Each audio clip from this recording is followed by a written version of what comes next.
तोहार उम्र के समस्या हम समझत बानी बेटी, काहे कि यही उम्र से हमू गुजरल बानी। लेकिन हम अपन मन के भावना के वो समय केहू से कह ना पावत रहनी,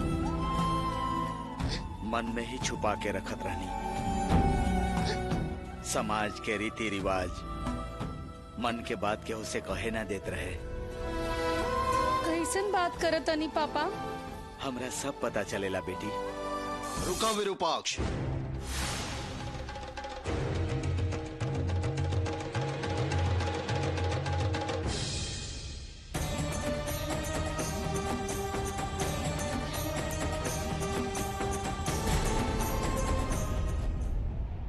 माई दिन प दिन और ज्यादा शक्ति पाके शक्ति के केंद्र बनत जा रहल बड़ी।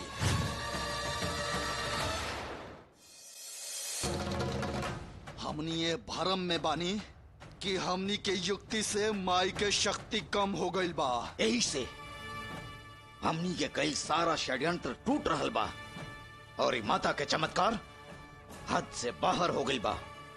ओ स्वामी जी जैसन हम उनका बोले के कहले रहनी वैसन कुछ ना बोलन, बल्कि श्री चक्र के चोरी के बात करके गईलन। वसंतोत्सव के समय पानी में जौन रसायन मिलावल गिल रहे वो लोगन पर गिरल, तबो केहू के कुछ ना बिगड़ल।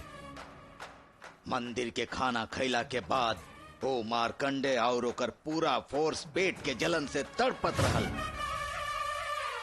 सब कुछ माई के हिसाब से हो रहल बा। हमने जौन सोचले रहे वो सब कुछ नहीं के होत। इहे कंगन के बंधले रहना, तब फिर दोसर कंगन कैसे बंधा गए?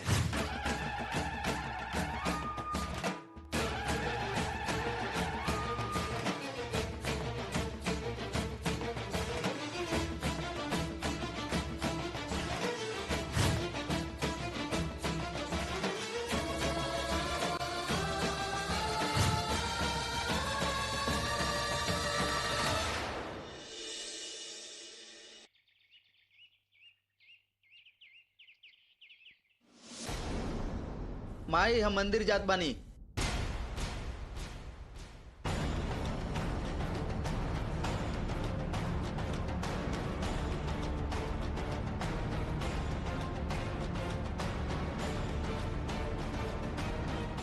ललिता जी के बाहर बुलाई तनी।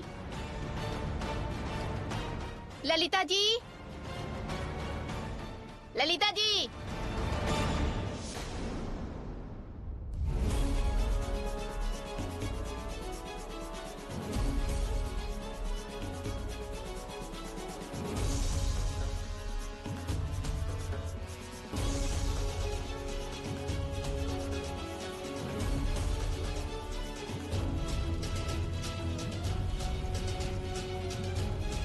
जब हम बात करत रहनी तो बात मत करा कह के हमके चुप करा देनी। काल हमार घर के सामने आके हंगामा करके चिल्लात रहनी रहुआ। हमरा सामने हमार बेटा के इतना भला बुरा कह के गई नहीं रहुआ। कहाँ बिया राउत दत्तक पुत्री? बुलाई लाली के बाहर।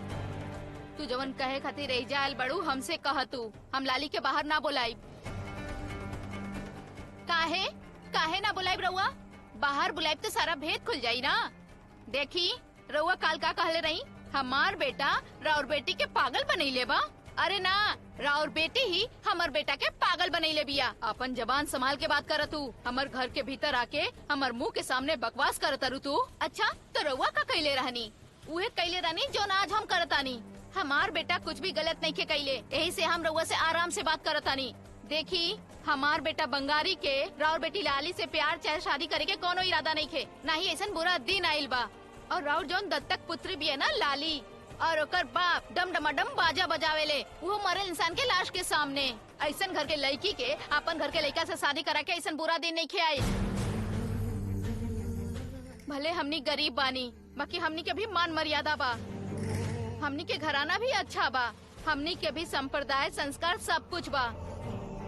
रउआ अपन बेटी लाली से कह दे प्रसाद देहला के बहाना से चप्पल रखवाली करे के जगह आके अपन दांत ना दिखावे, ना तो हम ओकर पैर तोड़ के रख दे। ई बात के ध्यान में रखब, ओके भी समझा दे। ओके हाथ तो लगा के दिखावा। हमार बेटा विद्या शंकर तोहार बेटा के हड्डी तोड़ के रख दी। मंदिर में ओकर चप्पल के दुकान भी ना रहे दी, देख ली है। समझ जा तू। अगर रउआ ऐसा करब ना तो राउर मान मर्यादा पूरा गांव में खराब कैसे करे के बा हमरा अच्छे से पता बा।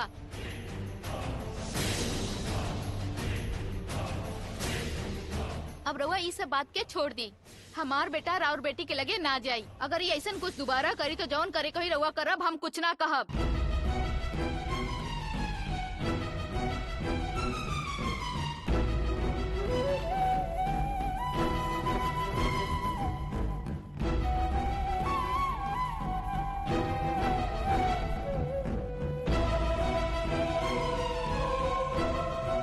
बाकी अगर राउर बेटी लाली हमार बेटा के लगे आइल ना, तब जवन हम करब ना वो हम लोगों के बाद में बताई।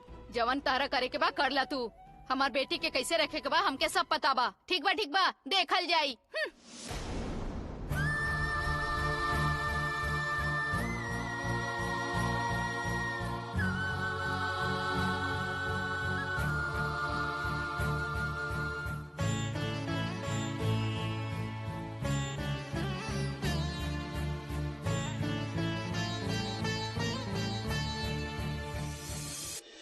कैसन चमत्कार कहनी माई। हम लाली के बचावे खातिर जौन नाटक कैले रहनी उस सब सच हो गई। और उस समय हम लाली के भी बचौनी और अपन पति के भी बचौनी। हमरा के दूसर कोनो रास्ता नजर न आयल। हम माई बने वाला है ई झूठ बात के रवा सच कर देनी माँ। राउर महिमा बहुते महान बा। जे माई ना बन सकत रहे ओकर गर्भ में बच्चा दे देनी रउआ। ई कुल सब दुर्गा सप्ताह हम जौन रउआ के सेवा कैले रही ओकरे प्रसाद है। हमके तो यह लगता माँ। अपनी बच्चा के मुंह देख के हम अपन सारा जीवन बिता दे। न तो इनकर जैसन आदमी के साथे रहल नामुमकिन रहे। ई बच्चा हो रहल बा हमरा माई खातिर हमेशा कहत रहेले हमसे। पर कबो भी हमरा खातिर ई बच्चा हा कबो ना कहेले। कबो भी हमार इनका साथे जीवन ना बीती। पर अपन बच्चा खातिर अब हमके जिए के पड़ी। हम जौन रउआ के सामने झूठ बोले रहनी उ सच हो गिल माँ। यही से ई बच्चा पे हमेशा अपन आशीर्वाद बनैले रहब माँ, काहे कि ई बच्चा राउर उपहार है।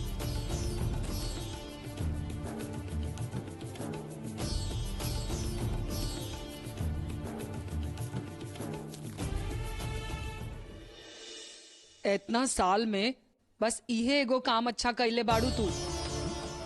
आज साबित हो गई कि तू हमार असली बहू हऊ। बंगारी हमेशा उल्टे करेला। अब देख लिहा ई सब होखे के बाद अब ऊ हमार लाली के पास ना आई।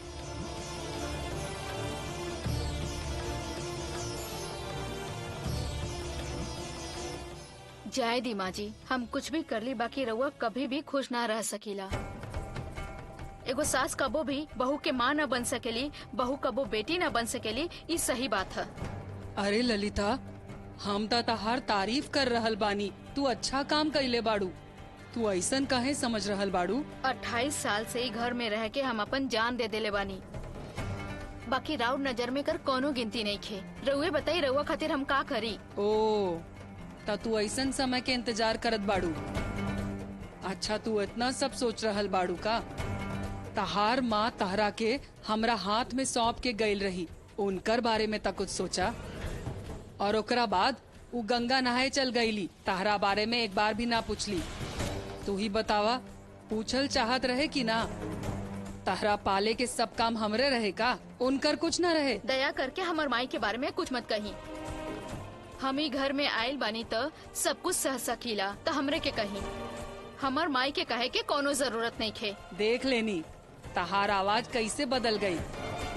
ई का आज सास बहू में तकरार काहे हो रहल बा? इतना दिन से तो तू लोग प्यार से रहत रहलू घर में, आज का हो गई? अब ला इनकरो के सब कुछ बतावा। सास अगर बहू के बात माने ता वो अच्छा बाड़ी, लेकिन पूछ लेनी ता उहे सास राक्षसी हिडिम्बा हो जाली। और कितना साल तक ई घर में रह के हमके पता नहीं खे। शादी करके गलती कईनी। लड़ल बंद करबू तू लोग की ना? का हो गई? कौन बात के लड़ाई हो रहल बा?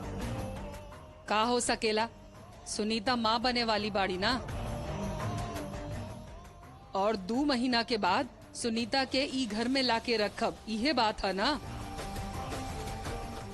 देखा ललिता, एगो बात सुना, सुनीता आई जा आई तो हमरो अच्छा लगी, लेकिन सुनीता के पीछे वो जग्गी भी आके रहे लागी त ओकरा बाद सुनीता के कारण ही ऊ शेखर के कोसे लागी और घर के माहौल के खराब कर दी, और ई सबसे घर में लड़ाई शुरू हो जाई। अरे अच्छा कहानी बन रहा बा। श्री चक्र के चोरी के बाद सुन के पूरा गांव परेशान बा, और तू लोग यहाँ बेकार के बात में झगड़ा कर रहल बाड़ू। पता ना ये लोग के कब समझ में आई। हमार कसम बा अगर तो नहीं झगड़ा के लूता।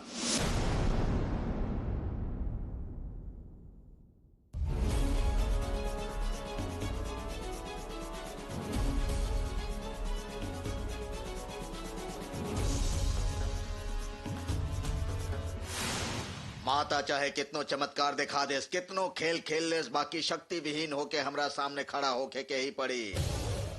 फिर भी अगर उनका आवे के पड़ी था, संहार काल में आई हैं। बिजली चाहे कितनो शक्तिशाली होके ओकर प्रवाह खातिर साधन के जरूरत पड़बे करेला। वैसे ही माता अपन संकल्प के पूरा करे खातिर केहू और के उपयोग कर रहल बाड़ी। अशुद्ध कंगन माता के हाथ से उतार के केहू शुद्ध कंगन पहना देले रहल। वो व्यक्ति के बा पता करे के बा। अविरूपाक्ष, तहार सोच सही बा। ये काम आखिर के कर सकेला? समय के हिसाब से हमने तकलीफ दे रहल बानी ओ लाली के। हम जितना समझ पा रहल बानी, ओ लाली यहाँ आयल रहे, उहो माँ के षड्यंत्र रहे। तका फिर ई सारा कारनामा लाली के हो सकत बा? एगो हिसाब से इहो हो सकेला, लेकिन ये कैसे हो सकेला? मंदिर के नियम के हिसाब से गर्भगृह में स्त्री के प्रवेश वर्जित बा। अगर ऐसन बात तो फिर लाली अंदर कैसे जा सकेले? छे, ये सब गलत लग रहल बा। लाली के इतना हिम्मत ना हो सकेला। हमरा ऐसा लागत बा काल रुद्र कल की अभी माई के मदद कर रहल बा, ई जानल ज्यादा जरूरी बा विरूपाक्ष। माई जकरा से भी काम करवा रहल बाड़ी, ओकरे के आगे करवा के आगे भी काम ली हैं। केहू माता के साधन बन के उनकर खेल में सहायता कर रहल बा। वो व्यक्ति के बा पता करे के होकी। सोच के देखा विरूपाक्ष, शुरुआत से कंगन बांधे के आरंभ से लेके पूरा अंत तक के क्रिया के याद करा। मूल के पता चल जाई। पहुंच पकड़बा त सर के पता अपने आप चल जाई।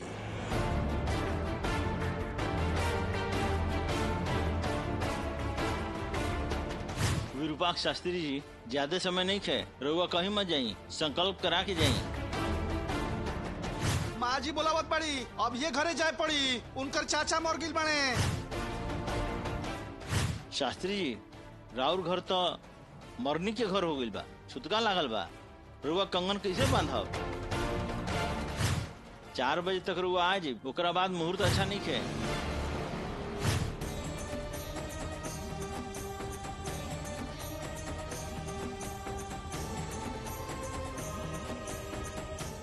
रुआ जल्दी करें, मंदिर का मुहूर्त निकल जाता। रुआ कंगन ना बांध पाए।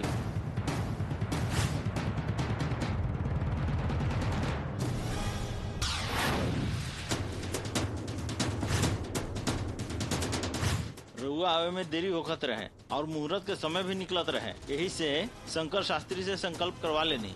आज जे संकल्प करेला उहे कंगन बांधेला।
रउआ अपन बेटी लाली से कह दे प्रसाद देहला के बहाना से चप्पल रखवाली करे के जगह आके अपन दांत ना दिखावे ना तो हम ओकर पैर तोड़ के रख दे।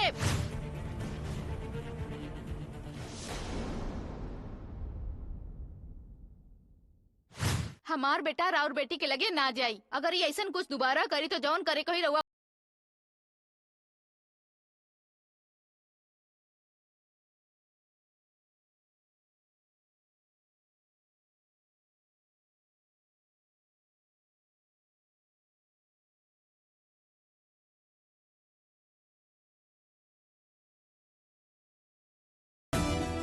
बेचारा हमरा खातिर गुड़िया लेके आयल रहे, ओही से माँ और पापा के बीच झगड़ा भी हो गईल रहे, लेकिन अब तक ठीक बा और अब हम दोनों जनी के अलग करत आरे। यही खातिर गुड़िया ले अइला के बाद हमार हिम्मत ना रह देवे खातिर उनकर घर पर झगड़ा हो गईल।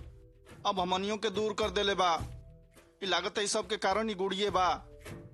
वो बेजान गुड़िया के झगड़ा के कारण पता न काहे हम दोनों के अलग कर रहल बाड़े। बिना जान के एगो गुड़िया जान रहे वाली लाली के हमरा से दूर करता।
आचार्य जी, रउआ से एगो बात पूछे के बा।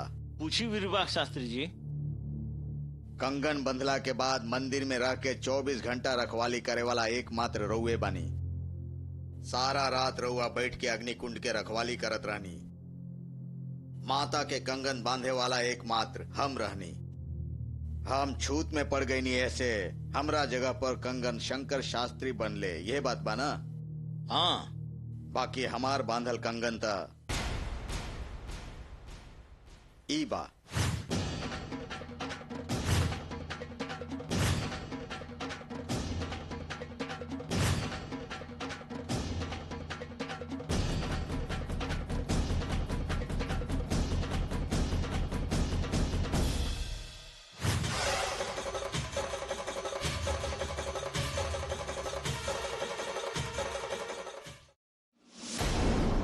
माता के हाथ में दूसर कंगन बंधाइल, ओके बनलस। कहा कि राउर जानकारी के बिना यह असंभव बा। रउओ पता बा, हमरो पता बा। हाँ, आज से 4 दिन पहले एगो घटना भइल रहे। का भइल रहे? अचानक से उस दिन एगो लड़की आके मंदिर के गर्भगृह में प्रवेश कर गई रहे। आग लग गई।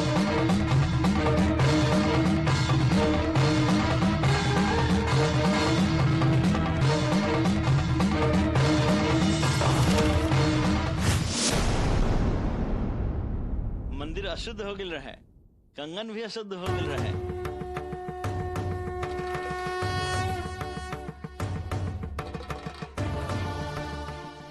क्रमानुसार नया कंगन के बांधल गेल रहे।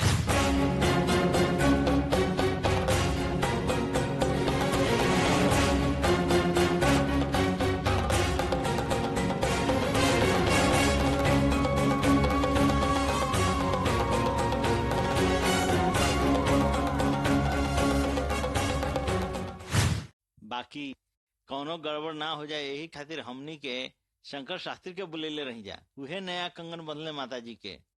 ई बात केहू के नहीं मालूम। यानी आज से 4 दिन पहले माता के पवित्र कंगन पहनावल गेल रहे। हाँ शास्त्री जी, हम ही बंधोले रहे। जाए दी छोड़ी, अच्छा काम कैले बानी। गर्भगृह में घुस के अपवित्र करे वाली लड़की कौन दिया? उहे जौन शंकर शास्त्री जी के घरे रहे। ए मंदिर के साफ सफाई करेले और रंगोली बनावेले। लाली नाम हो ओकर। लाली?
रंगोली खाली हो गईल बा, ओकर कारण सब खाली हो गईल बा।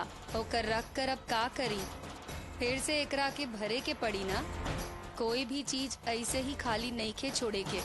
रउए कहले रहनी बाहर तक कुछ भी नहीं खे, वहाँ भी सब शून्य हो गईल बा। और शून्य से सृष्टि ना बन सकेला। बा कि ना?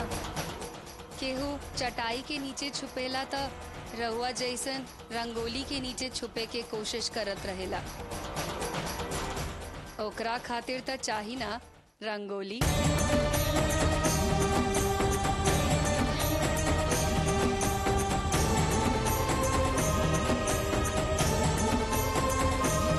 हमनी के पता भी ना चलल और हमनी षड्यंत्र में फंस गई नी। हमनी श्री चक्र पावे खातिर हाथ मिलौले रहनी और सोचनी कि श्री चक्र पा लेब, लेकिन ई भरम रहे, सच ना रहे। हमनी से भी बड़ शक्ति हमनी तीनों के इकट्ठा कैले रहल, यह सच बा। हाँ, का कहता रह? हमरा हमेशा ललकारे वाली सुंदरी इतना बड़ तांत्रिक कल्की के डुबावे के कोशिश के कैलस। उहे सुंदरी, ओकर निवारण करे खातिर ही हम कल्की के पास गइल रहनी। कल्की के पता भी ना रहे कि कल्की के बहन के घरे पैदा भइलू सुंदरी हमनी के बीच में हमेशा मतभेद पैदा कैलस और आखिर में हमनी के हाथे मारल गई। फिर से ई मारकंडे के पसंद आ गईलू लाली नाम के लड़की। पहले खुद चक्रपुरी में आयल, ओकरा बाद तोहरा बोलौलस और तोहरा उहे एजा रोक के रख ले बिया। संपूर्ण सुंदरता के आवरण कैले उ लाली सुंदरी के स्थान पर हमनी के काम में अड़चन डाल रहल बिया। यह सच्चाई बा। ई सब देख के हमरा यह लागत बा कि ई सब पहले से पूर्व नियोजित षड्यंत्र बा। ये स्पष्ट बा। मतलब हमनी जौन करत रही माई के उ सब पहले से पता रहे और उ बलि के भेड़ तैयार कर चुकल बाड़ी।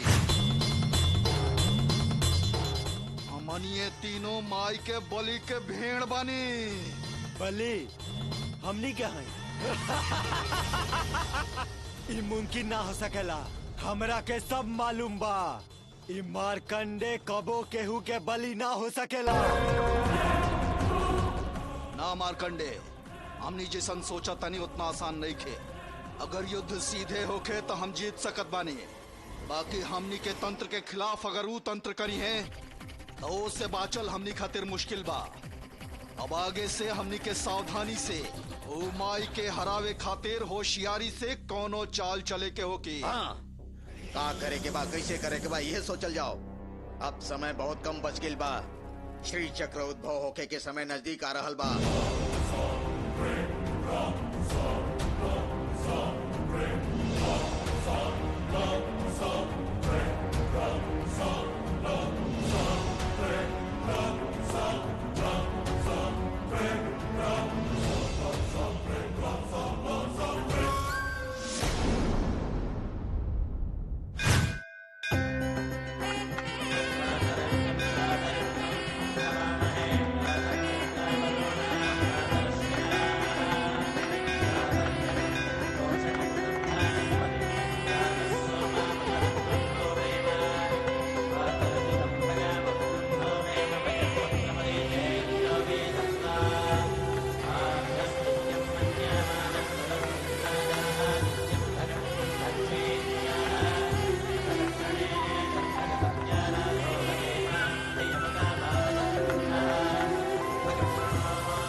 त्रिपुर सुंदरी माई रक्षा करी माई। ए, ए, ए, हाथ क्या लगाओ तड़ा? चुपचाप खड़ा रहा। हो गल जा।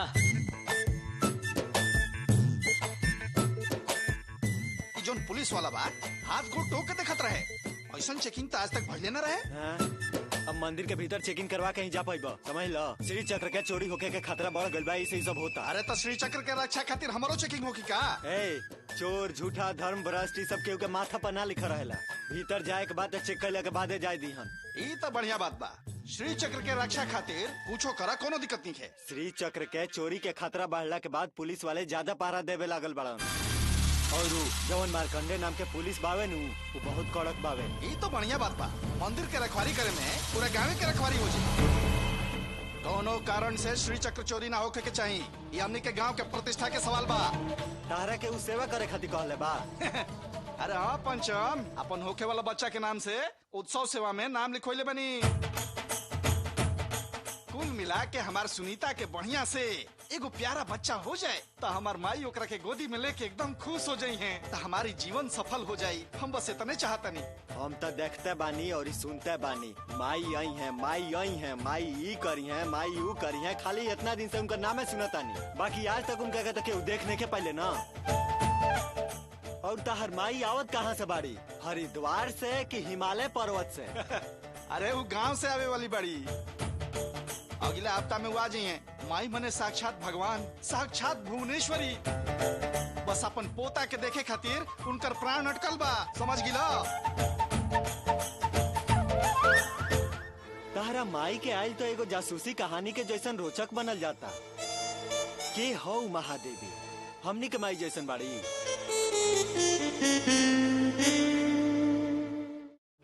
जल्दी से आवे खातिर कहला का? मंदिर के चारों तरफ तो पुलिस फोर्स काहे लगैले बड़ा?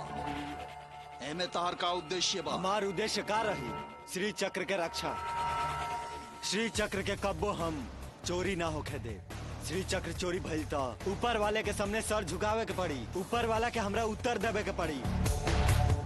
यही खातिर श्री चक्र के रक्षा के साथ है हमरा अपना काम के भी रक्षा करे के बने। काल रुद्र सिद्धेश्वर कल की। बुद्धिहीन बड़ा तू। हम बुद्धिहीन बानी कैसे?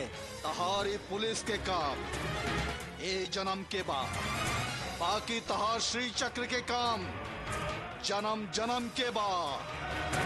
तहरा हमनी के मदद करे के चाहिए तो छोड़ के तू हमनी के विरुद्ध काम करतड़ा। तू यहाँ काहे खातिर आइल बड़ा?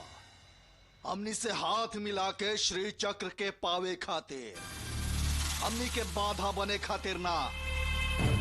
अगर तू ऐसा ही पागलपन करत रहबा तो हमनी के काम कैसे होगी? तो इनमें हम का करी? सरकारी नौकरी के सवाल बा ना। दिमाग लगा के थोड़ा परिस्थिति के समझा। पहले दिन से श्री चक्र के दर्शन खातिर लोग इकट्ठा हो रहल बने।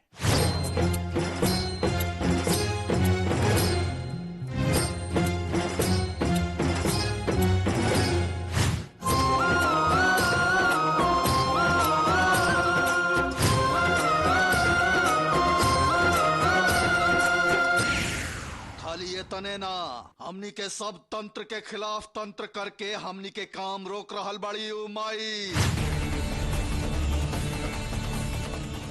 एकरा से कैसे निपटे के बा हम यहाँ ई सोच रहल बानी, और वहाँ तू एगो अलगे समस्या पैदा करता। पुलिस जवन कहेला उ ना करेला, बात से भी बहुत कानून के पालन करेला। बाकी अंतिम में का करे के बा उ बस हमनी के पता रहेला। तू जवन सोचले बाड़ा श्री चक्र के विषय में उतारा हाथे लग जाए श्री काल रुद्र सिद्धेश्वर कल्पी।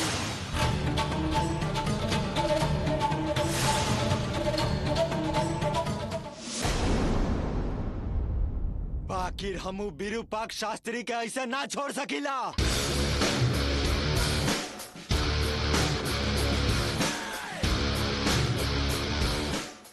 आपस में झगड़ा कैसा, और विरूपाक्ष शास्त्री के भी तकलीफ मत दिया जब तक श्री चक्र हमनी के हाथे नहीं खेलागत।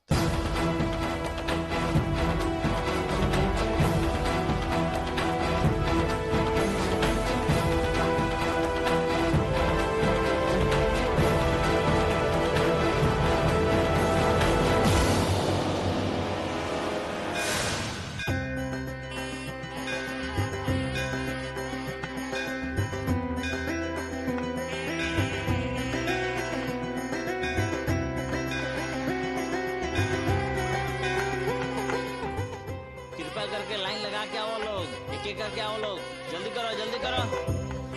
ए संजय जल्दी जल्दी हाथ चलावा, बाहर हजारों लोग बारे।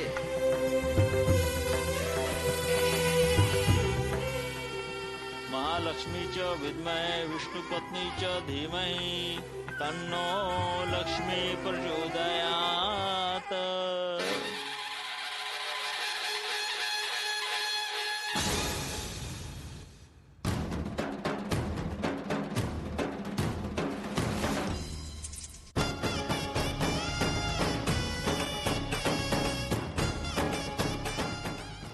दर्शन करके आगे से प्रसाद ले लो लोग। ए सिक्योरिटी होने देखो कि लफड़ा के लेबा, प्रसादी आगे से जाके ले लो लोग।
हम ओकरा खातिर प्रसादी लाइल बनी और वो हमारा खातिर लेके आइल बिया। अब हम का करी? हम एकरा खातिर प्रसाद ले आई नहीं तो वो हमरा खातिर प्रसाद ले आके रख देलस। वो तो हमरा पास नहीं के आवत, हम ओकरा पास ना जाए। पेट गुड़ गुड़ करता, वो तो नहीं के आवत। अब हम का करी?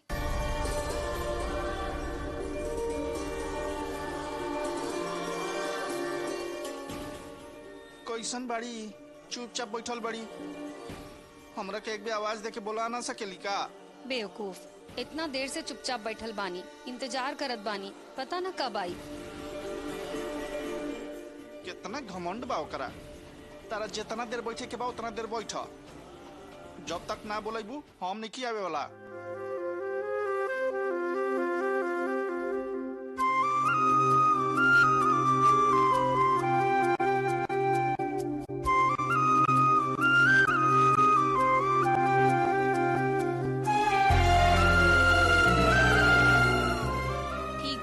ऐसे ही बैठल रहब, ऊ ना खाई तो हमऊ ना खाई। जितना देर इंतजार करे के बा करा, हम ना बुलाई और हम अपने से भी ना खाई।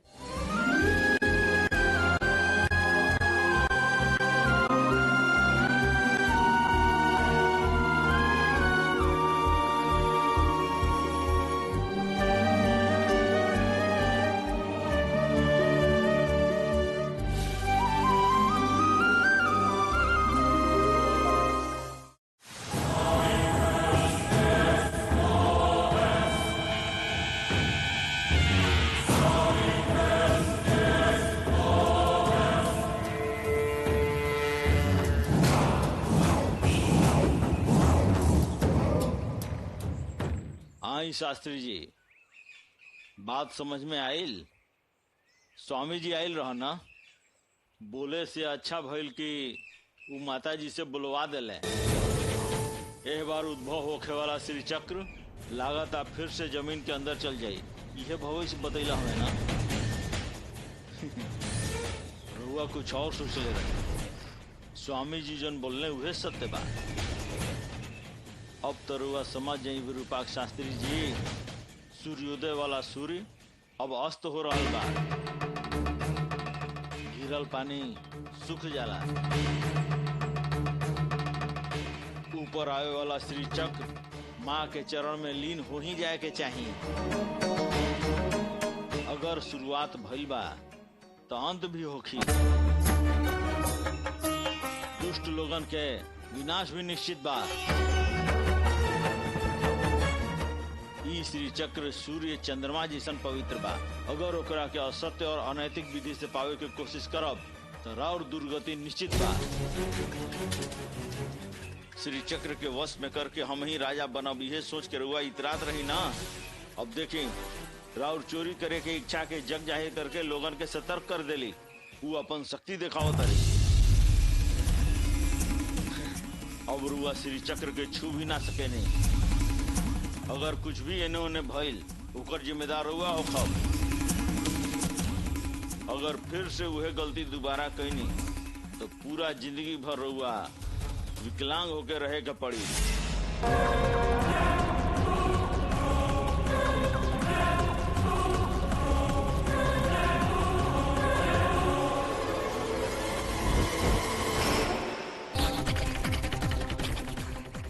कई साल से इंतजार कर रहल बानी श्री चक्र के प्राप्ति खातिर। अब हमार उम्मीद पूरा होके के समय आई तो माता रउआ खेल खेल रहल बानी। और ई मारकंडे अलग से कह रहल बा कि हम श्री चक्र के चोरी ना होके दे। ना केहू के ऊपर विश्वास नहीं, ना हम कल्की के पता चले देव, ना मारकंडे के पता चले देव। श्री चक्र हम अकेले ही हासिल करके रहब।